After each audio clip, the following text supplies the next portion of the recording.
Are you sure this is the way to class, Ruby? It's Saturday, Augie.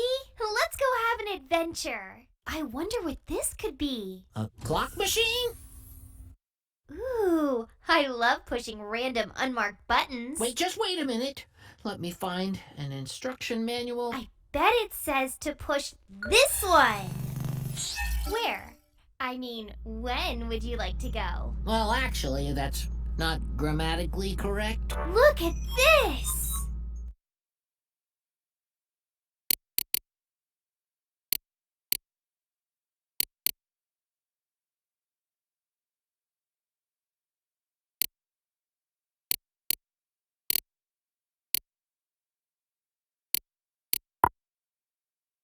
I don't know if we should. And we're off! Wow! Ancient Egypt! Let's go find the pharaoh.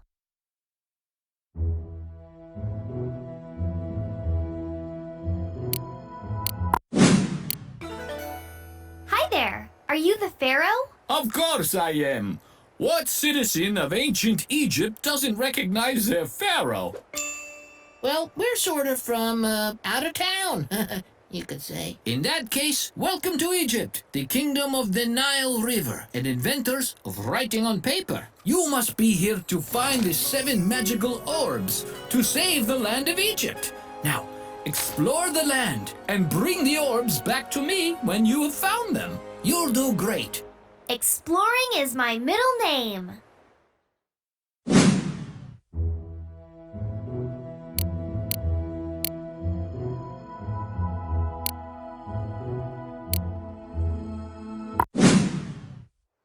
Holy aioli! I never thought I'd see a real-life pyramid. Well, as one of the most powerful civilizations in the world, the Egyptians built over 100 pyramids. Well, I just discovered that one, so add it to the list. I don't think you discovered it. Of course I did, and I shall call it Pyramidi. This is actually one of the Giza pyramids, the most famous ones of all. It's called the Great Pyramid. I guess that's a passable name. Not as good as Pyramidi, but what can you do? Let's go explore it. Well, the pyramids serve as tombs for the dead pharaohs, so I don't think we should disturb it. The Great Pyramid is the tomb of Pharaoh Khufu. Gesundheit. Besides, exploring could be dangerous. I hear there's a marvelous scarab petting zoo nearby. Maybe we do... Whoa! See? Nothing dangerous up here. Are you kidding me? The Great Pyramid is over 481 feet tall. That's almost 482 feet. Yeah, it's great. And look how shiny the surface is. It glistens in the sun like a rare jewel. I never want to look away. That's because it's still covered in polished white limestone, unlike in modern times. So smooth. Let's slide down it. Oh, I have a safer idea. We could... Overruled.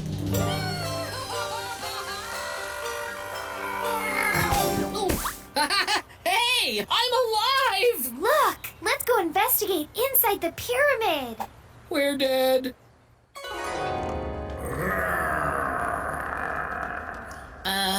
What did you say? I said grrr.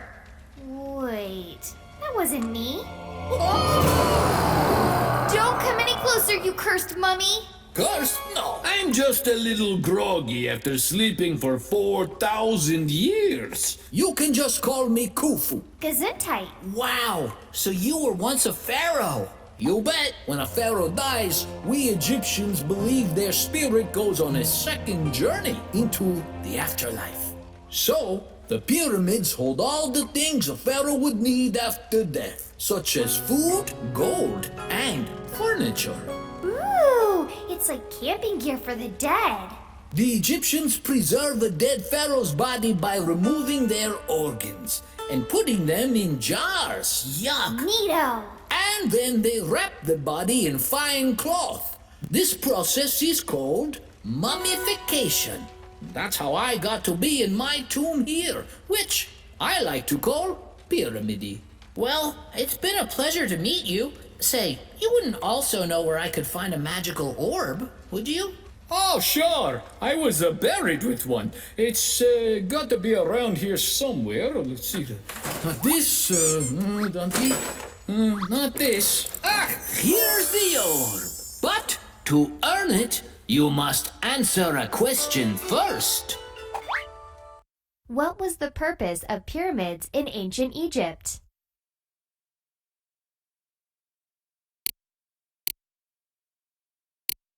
Pyramids served as tombs for dead pharaohs. Hey, great! You've got it! Let's go find the other orbs.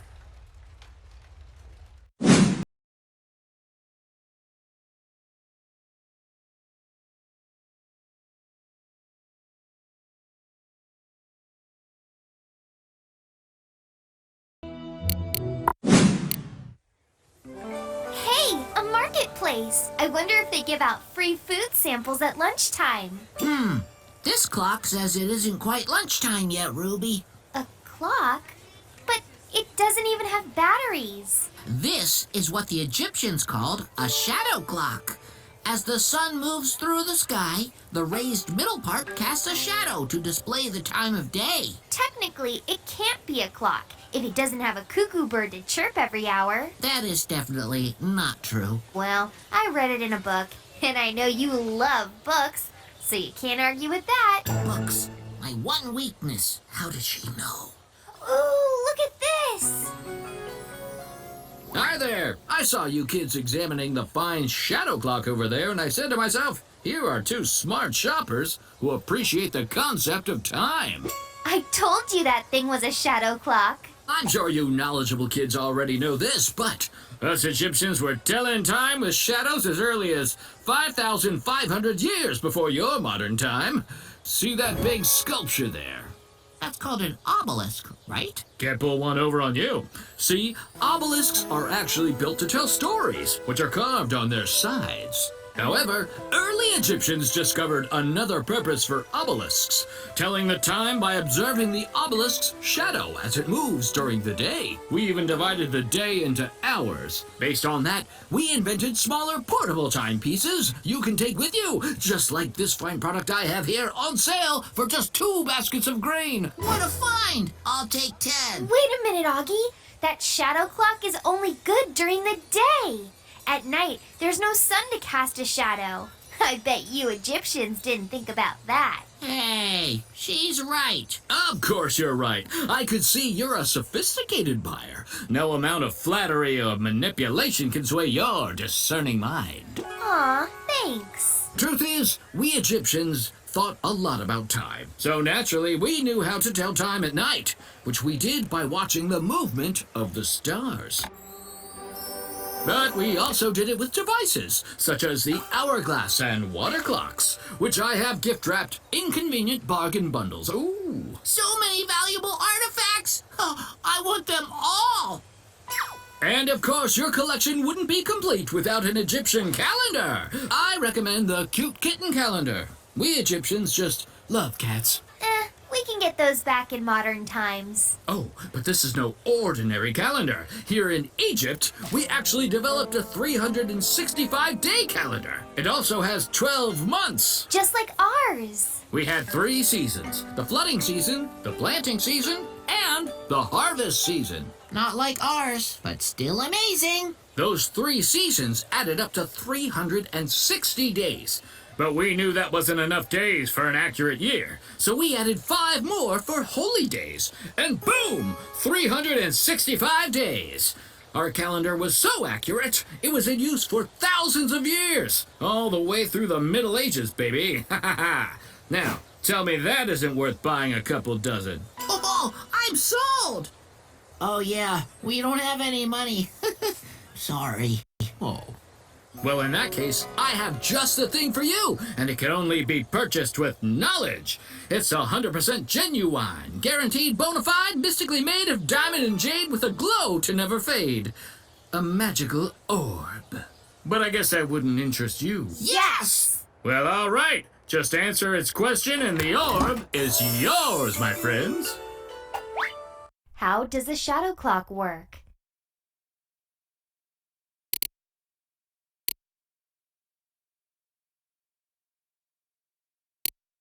As the sun moves throughout the day, the raised portion casts a shadow, which indicates the time.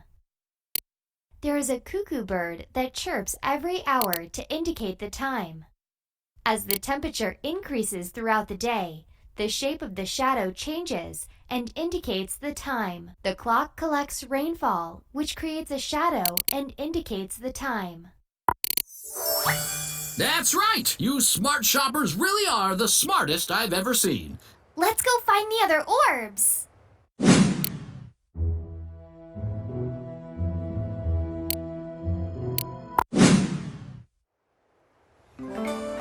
Egypt is so cool! I mean, I'm sweating my hat off, but you know what I'm saying. Well, I do indeed know what you're saying, Ruby. For a civilization that thrived for over 3,000 years. I wonder what could have led to its downfall. I bet I know. One day, flying saucers descended from the sky. The aliens beamed up. That's definitely not what happened. You can't know for sure. You weren't there. No, but I was.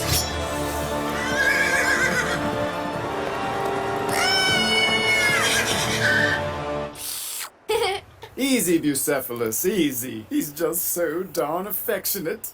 I am Alexander III, but most called me Alexander the Great. I come from Macedonia, which was a kingdom on the Greek peninsula, but I conquered many lands and built a vast empire, the largest ever at that point. Mr. the Great, Yes, tiny monster child. do you know what happened to Egypt? Yeah! I bet you have grand stories of battle and adventure and flying saucers. Well, in truth, the fall of the Egyptian civilization is complex. There are many different reasons that led to its downfall. Aw. Of course, I've heard that Egypt's power disappeared after they misplaced their 7 magical orbs. I thought the orbs were just a construct created for the purpose of incentivizing our educational adventure and not literal historical artifacts. So, one factor that made Egypt a weaker force in the world was the fact that they had bronze weapons. This meant that other invading forces using the stronger iron weapons, such as the Hittites, had an advantage. Whoa! We're floating on a cloud learning history. I feel a brainstorm brewing. In later years, Egypt also suffered internal political divisions. Egypt was split into a northern kingdom and a southern kingdom, and fell into a long civil war. In the span of 100 years, they reunited and then split up again. Make up your minds, Egyptians! Egypt also suffered climate problems. Scarce rainfall and unseasonable cold weather led to lower water levels in the Nile, weak harvests, and ultimately starvation. Make up your mind, weather!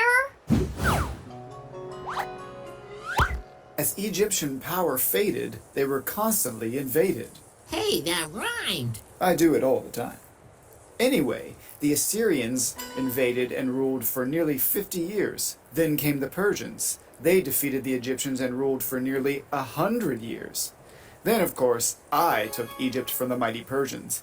After my empire broke up, Egypt was independent again, but my influence was still present. I brought Western Greek culture to all my conquered lands. Even later, when Egypt became a Roman province, the culture, language, and even the rulers were from Greece. See? That's why I'm great. Wow. Invading armies with stronger weapons, internal divisions, climate problems? Whew. I guess when a civilization exists for such a long time, it really takes a long time and many different things to lead to its end. I guess the main lesson here is no aliens? No. Can I at least see your sword? No. Aw. But don't be sad. There is one thing you have that is stronger than a sword. Knowledge. And with the knowledge you've now acquired, you can prove your greatness like me. Earn this magical orb by answering its question. Why was Alexander the Great important?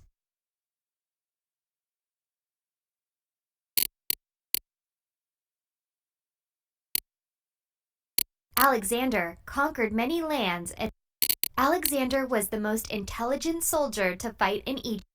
Alexander was a skilled equestrian. That's how it's done. You truly are great. Let's go find the other orbs.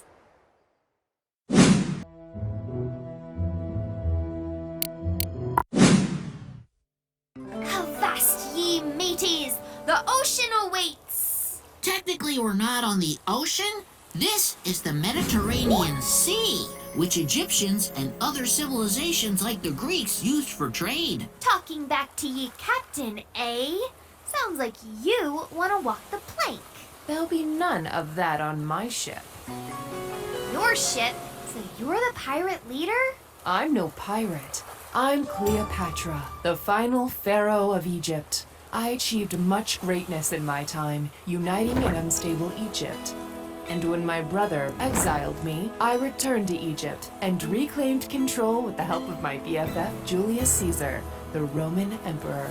Forget being a pirate. I want to be a pharaoh. I didn't even realize there were women pharaohs. We must fix your amusing ignorance. Come, uninformed children. Did she say we get to wear uniforms? One of the greatest pharaohs I look up to the most is this woman. Ooh, I know. This is Hatshepsut. Well done! How did you know that, Ruby? It's written right here on the sculpture. Hatshepsut was an amazing leader. In a time when most other civilizations had only male leaders, Egypt was a thriving, prosperous kingdom under her rule. She was pharaoh longer than any other Egyptian woman. Cool. Almost makes me want to write a research report. Now that's what I like to hear. Yeah! And this was one of the most powerful pharaohs of all time, Ramses II. He ruled for over 60 years. 60 years? That's longer than my parents have been alive, and they are super old. It's true. With his strategic wisdom and an army of 100,000 soldiers at his command, he regained Egyptian land lost to other conquering peoples and kept his kingdom safe. Neato! How many pharaohs were there altogether? Starting most likely with Pharaoh Menes and going all the way up to me, there were about 170 pharaohs. Holy cannoli! You could say that again. Holy cannoli! Your divine pastry exclamation is understandable. The pharaohs were considered to be living gods on earth and were obeyed without exception. Sounds awesome! I would order everyone to play hide and seek with me all day. Not so fast, little one. The job of the pharaoh was to care for the entire kingdom and every Egyptian citizen. With many advisors and counselors, every decision was weighed carefully and made with the Egyptian people in mind. Sorry to say, not much time for hide and seek.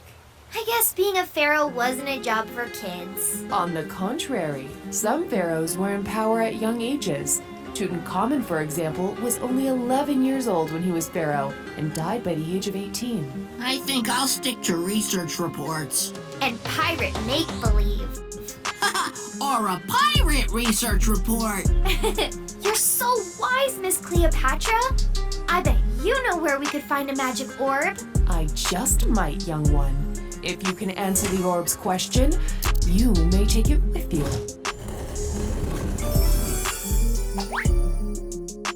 Why was the Mediterranean Sea important in ancient Egypt? The Mediterranean Sea contained the only type of fish Egyptians could eat. Egyptians, as well as other civilizations, used the Mediterranean Sea to trade. The Mediterranean Sea was the largest ocean in Egypt. Harvesting of crops depended on the rise and fall of the tides in the Mediterranean Sea. Splendid. That's how it's done, young one. Let's go search for the other orbs.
this little river?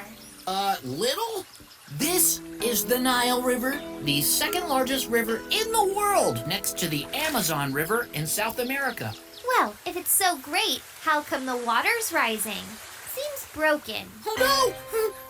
We're going to drown! The Nile's broken! What do we do? What do we do? Of course the Nile's not broken. The Nile floods every year at almost exactly the same time. Now, when the flooding is over, lots of fertile new soil is left behind.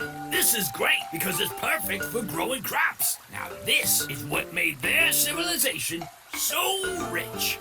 Come on, I'll show you. Okay. Up. Wait just a minute. You're a Nile crocodile. How do we know you won't bite us? Come on, Augie. He's friendly, aren't ya, Mr. Mr. Bite. Good enough for me. I hear singing. Are we near the Egyptian concert hall? No, silly. Those are farmers singing. Thanks to the flooding of the Nile, growing crops such as wheat, barley, melons, dates, and almonds was very easy. You know, their singing is so relaxing. La la la la la. I agree. Okay, very nervous. We're riding a singing alligator in ancient Egypt. And to think, I wanted to go to Disneyland. This is way better. Unlike other civilizations, which used a difficult method called irrigation that required them to dig long paths in the soil to direct water to crops from rivers, the friendly Nile allowed the Egyptians to simply build pools of water called basins for floodwater to collect in. They call this basin irrigation. So it was basin-based. Basically, they also used simple tools to irrigate, like a shadoof, which works like a bucket on a pole, and a sakia, which is a water wheel powered by an animal. Overall, Egyptians grew crops with ease, such that they could create massive food surpluses, which means they had extra food. Hey, we're swimming here! Oops, sorry about that. Food surplus coming through. Oh, Mr. Bite, what did the Egyptians do with all this extra food? Well, most Egyptians were farmers, working on government-owned land. But the food surplus meant other Egyptians could focus their time on non-agricultural pursuits, such as building grand monuments, or even inventing paper writing. Or go swimming. Don't you think creating a new method of writing is a little more important than swimming? No, swimming is the best. I hope you liked my tour. And now, in payment, I'm going to have to eat you. I'm sorry, but that's the rules. Well, if that's the rules, Wait a minute. How about you have this instead? aha! Now that's using your melon. Thanks for that. Here's your tour souvenir. Bye-bye, guys. What is it, Augie? I think it's a magic seed. Hey, let's plant it like the Egyptians. Wow, a magic orb! Let's answer its question to earn it. Why is the Nile River important?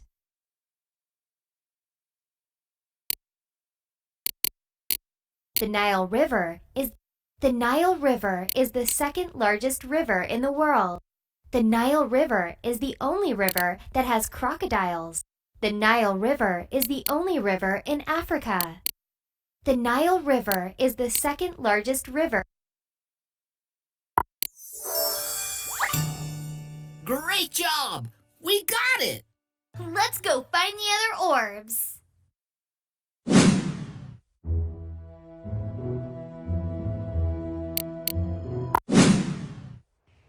Hey, this looks exciting. It looks to be an obelisk, which is, of course, a large monument usually carved from one piece of stone. Not the stone, Augie. The picture's on it. It's of people, but with animal heads. Animal-headed humans. I wonder if they're some sort of teenage mutant ninjas. Oh, I want a platypus head. Those aren't mutant ninjas. They're gods. Behold, monster children, I am Ra, god of the sun and first pharaoh of the world. Every day my golden ship sails through the sky, and at night I pass through the underworld and battle unholy creatures, only to emerge each dawn again. Why do you have a bird head? Many Egyptian gods have animal heads or features. Wait, many gods? Oh, sure. Like lots of early cultures, Egyptians were polytheistic, meaning they worshipped multiple gods. Our 9 main deities were known collectively as... The Egyptian Avengers? No, the Aeneid. Come, let me introduce you. Let's go! Actually, my mom said not to cross any supernatural obelisk threshold, so... Too late. I'm already pulling you. Monster children, meet Nephthys and her husband Set. Pleasure to meet you, kids. I am the river goddess. And I am angry. Stop that, Set. Go get me another fruit punch. Yes, dear. Sorry about that. My husband Set is the god of the desert and evil. But in general, Egyptian mythology is optimistic, since their beliefs revolve around the Nile, which was a friendly and generous source of life. This pleasurable lifestyle also led the Egyptians to focus on the afterlife, never wanting their happy lives to end. Okay, but, why the weird heads? Who are these guys? Oh, that is Jeb, the earth god, and his wife, Nut, the sky goddess. Her father, Shu, the wind god, watches to make sure the sky and earth stay apart. Oh, welcome to my party, strange children. I am Osiris. I was the second pharaoh of the world after Ra, and I also taught humans how to farm. This is my wife Isis, goddess of magic. When my evil brother Set killed me, she bound me back together with her magic into the first mummy. Now I rule the underworld. I sure did. And this is our son Horus. All human pharaohs believed to be descendants of him. We are so proud of him. Say hi, Horus. What's up? So fascinating! I just want to meet you all. Even that guy. Ah, that's Ptah. He existed before all other things and simply thought the world into existence. That's no big deal. He also created the platypus creature simply by saying the word. I take it back. He's my hero. Well, we're all rather fond of you precocious monster children as well. And as a sign of good faith, my friend Thoth, the god of wisdom and writing, would like to present you with this. Are you ready for the magic orbs question? Sure are. What is an obelisk?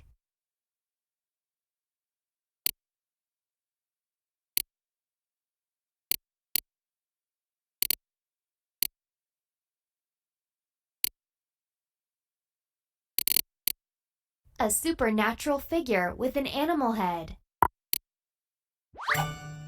I am most unhappy to report that is incorrect. But cry not, for you can return another time and try again.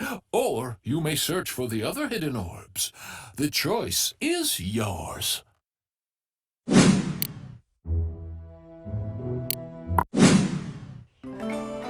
Augie, what's this? An ancient mall directory? Ooh, let's find a frozen yogurt place. I think this is actually the Rosetta Stone tablet, carved over 2,000 years ago. Eagle, eyeball, snake, snake. Huh, that makes sense. I don't get it. Oh, how cool! It must be written in a different language. You've got that right.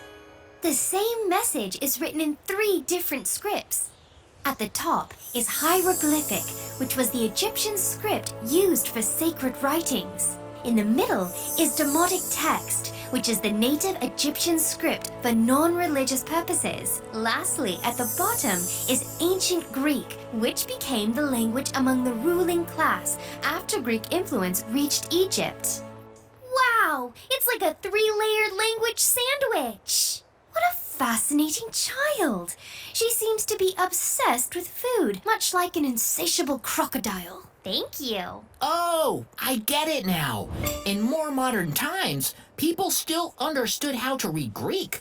So when the Rosetta Stone was discovered, they could translate the other 2 Egyptian scripts using the tablet. Ah, how ingenious! Wow, the Egyptians must have really loved writing. I wonder if they'll do my reading homework. Oh, we sure do love writing. I have something else to show you. Come on, now you're talking. Welcome to Alexandria, the knowledge capital of the world in our time, where scholars come from all over to learn and research together. This is the famous Library of Alexandria. Let's go inside. I've never seen anyone as excited about libraries as you, Augie. Did you know we Egyptians invented writing on paper? Really? Shh! It's true. Papyrus, which is the thick paper material we use to write on, is what the word paper comes from. The papyrus plant is important for us in many ways. We also use it to make everything from sandals, rope, baskets, and even eat it. Just like that kid in our math class that eats his notebook paper. Gross! Shh! Here at the library, writings were collected on papyrus scrolls. Neato! How many scrolls were kept here? And someone thought libraries were boring. I never said that. As you might know from your modern times, this great museum burned down around 200 years after its construction. Because of that, no clear record exists of the number of texts contained here. But some estimates say as many as 500,000 scrolls. Wow! Shh! Oh, do you know any texts about magical orbs? Oh, sure. I believe the magical orb section is up there. Leave it to me. That was amazing, Ruby. Thanks, Augie. Now we need you to read it so we can get the orb. Sure thing. Teamwork. Okay, let me see here. To earn the orb, you must answer this question. Why was the Rosetta Stone important?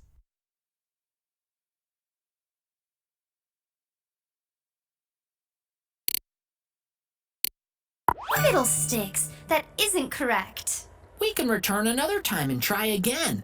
Until then, let's go find some more orbs.